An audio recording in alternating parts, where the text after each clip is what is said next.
Falando em Carlos Alberto, e ele fala sempre, eu fui a única... O Vasco, 4 rebaixamentos, né? 5 Séries B, você é muito ligado ao Vasco, sempre fala isso.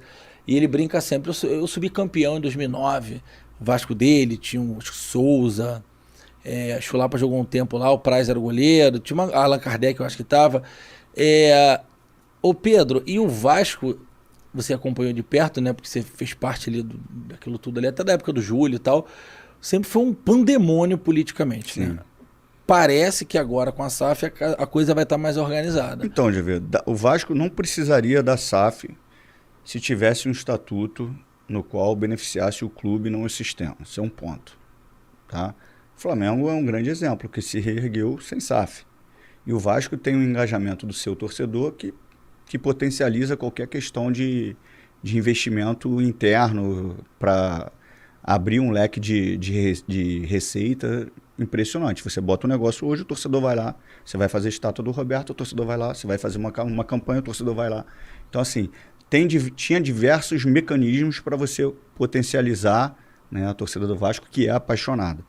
E o estatuto não beneficiava isso. O estatuto beneficiava sempre o sistema, e nós tivemos diversos exemplos nas eleições. Como não tem uma mudança no estatuto, eu acho que foi necessário. Se vai ser bom ou não consigo te afirmar, mas pelo menos agora tem um norte, tem um rumo. Acabou a bagunça, acabou a brincadeira, entendeu? Acabou todo mundo querer uma partezinha do Vasco ali para tirar proveito dos seus benefícios próprios. Agora o Vasco, teoricamente, tem um dono e tem um trilho para seguir. O Fuclia falou aqui pra gente, nosso amigo Edu, que ele fala que foi a pior crise, a pior política de clubes do tamanho, desse patamar da história do Vasco. Foram muitos anos de problema. E aí, quando você olha pra trás e vê um time do tamanho do Vasco, e a gente viaja o Brasil, eu acho que o Vasco é a terceira força de torcida. Eu não acredito nesse negócio das pesquisas, não. O Vasco é gigantesco, cara. O Vasco é gigantesco. Mas por que chegou nesse poço, Pedrinho? Se não fosse a SAF esse ano, a gente não sabe o que é ser do Vasco. Sim, cara, gestão. Gestão, GV.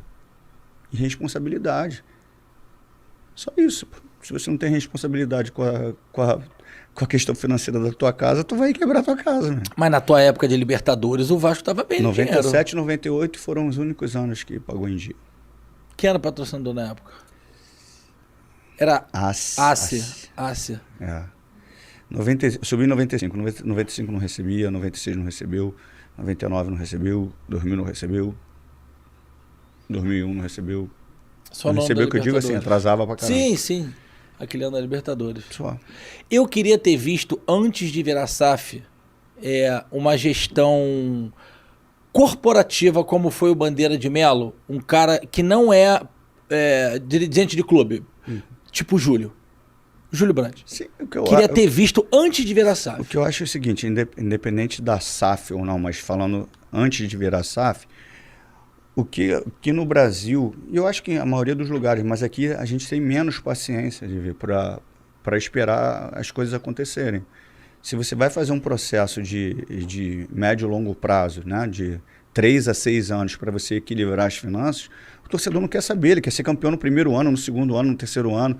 Ele não está entendendo que você está economizando para equacionar as dívidas e aí sim potencializar dali a 5 anos, você equilibrar para poder ir no mercado de uma forma mais forte, fazer time mais forte. Ele não entende, ele não quer saber, ele quer ganhar o jogo amanhã. Ele não quer saber se está economizando, ele quer ganhar o jogo, não quero saber. Eu prefiro ter 700 milhões de dívida, mas eu estou ganhando. Mas só que isso é uma hora história, cara. A conta chega. E aí a conta chega, eu acho que fica aí 10, 15, 20 anos passando sufoco, cara. E conta de água cortada. Não, e se você faz um processo, é o que eu falo, o Vasco pagou 20 anos aí da sua história para não mudar nada, pô. Se tá pagando 20 anos, pô, caiu para a Série B, mas tá equacionando as dívidas, tá refazendo o estádio, tá modernizando, tá, sabe, guardando, pagando, né? E pagou um preço durante isso, mas agora tá voando. Não, passou 20 anos sofrendo, piorando e nada acontece, cara. Então, assim, só que agora chegou um momento de mudança e foi através da SAF, né? Então... Mas, e aí, olhando por outro lado, Pedro, SAF, a gente viu no Botafogo agora, né? O negócio do Jefinho lá, que foi pro Lyon, o torcedor tá pé da vida. Por exemplo, hoje a gente ficou debatendo no programa 15 minutos tentando saber quanto foi a venda do Andrei. Mas beleza, vamos lá. Se não fosse SAF e Botafogo, e o Jefinho tivesse surgido e surgido a proposta para o Jefinho. Ia de qualquer forma. O Botafogo ia ter que fazer o quê? Tô dando um exemplo. Ia ter que emprestar, ia ter que vender, ia ter que fazer, cara, tem que fazer dinheiro. Os clubes têm uma meta anual de 2 ou 3 vendas, dependendo da tua folha. Eles contam com aquilo ali, entendeu?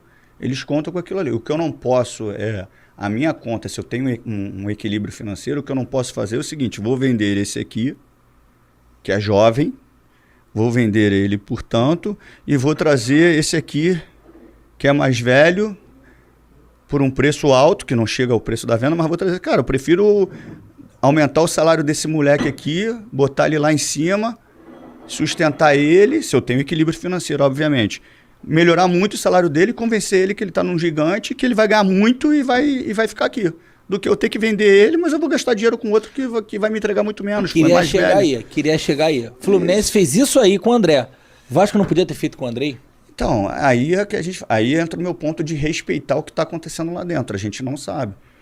Como eu também não sei o que acontece no Fluminense. Mas 12,5 é muito pouco, Pedrinho. Só que a gente está falando de um jogador que não é atacante. Eu acho muito pouco porque o moleque joga muito. Olha o que ele está fazendo no o Sul-Americano. O moleque joga muito. Mas assim, eu não sei falar para você o que é muito, o que é pouco pela posição que ele exerce. Entendeu? No Vasco e no Sul-Americano, ele interfere muito no jogo. No Vasco, na temporada passada, o moleque chamou uma responsabilidade de um cara de 30 anos. Ele tem muitas interferências no jogo. Para marcar, para jogar, ele participa muito do jogo. Então, automaticamente, a gente valoriza muito. Mas a gente sabe que os setores, eles têm, e eu acho que vai mudar também, eles têm categorias praticamente teto de pré-determinadas. Né? O atacante vale mais, o meia vale mais.